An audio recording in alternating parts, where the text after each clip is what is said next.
안녕하세요, 리치고입니다. 오늘은 목동의 신시가지 아파트에 대해서 알아보려고 합니다. 목동의 신시가지 아파트는 1980년대에 지어진 아파트인데요. 전두환 전 대통령이 당시에 심각했던 도심의 주택 부족을 해결하기 위해서 500만 호라는 주택 건설 사업을 내세웠었어요.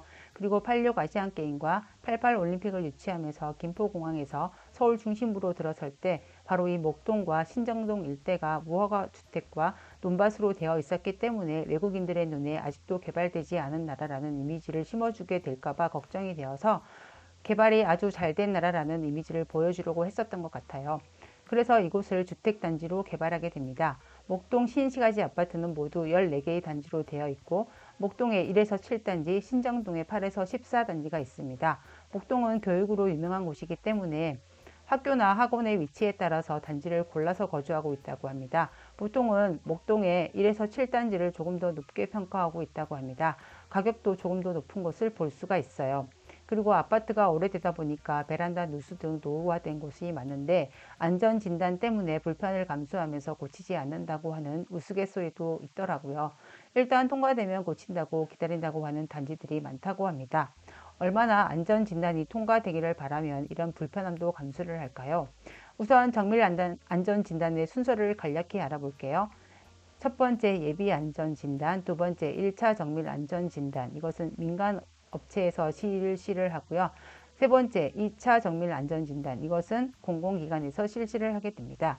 재건축 안전진단의 점수는 모두 100점 만점으로 하고 있고 A에서 2등급으로 나누어요. 점수가 낮을수록 재건축이 유리합니다. 살다 보니까 점수가 낮은 경우가 오히려 좋은 경우도 있군요. A에서 C는 56점 이상이고 유지보수 단계, 재건축 불가 단계입니다. D는 31에서 55점, 2차 정밀안전진단 통과 후 확정된다는 것이고 일단 보류하겠다는 얘기입니다.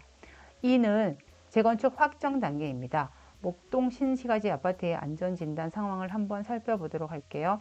현재까지는 최초 통과 확정 단지는 목동 6단지가 유일해요.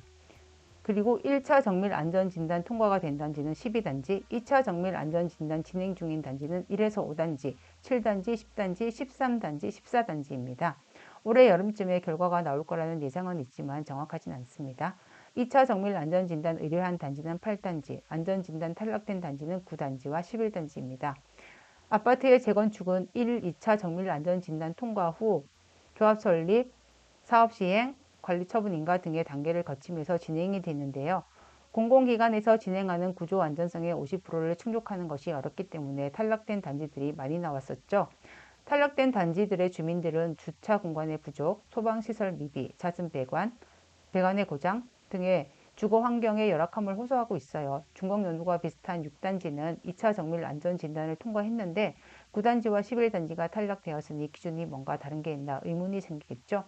그런데 비슷한 연도에 준공이 되었다고 해서 구조 안전성이 모두 같을 수는 없다고 합니다. 그동안 단지 내 보수 공사 기록을 얼마나 꼼꼼히 기록했는지 그리고 보관을 했는지 대대적으로 공사를 한 적이 없어서 안전도가 낮다고 평가받는 것이 중요하다고 합니다.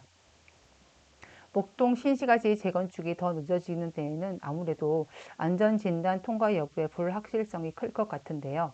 새 정부에서 안전진단 완화를 약속했었으니까 희망은 있어 보입니다. 그리고 목동 1에서 3단지의 종상향 문제가 있는데요.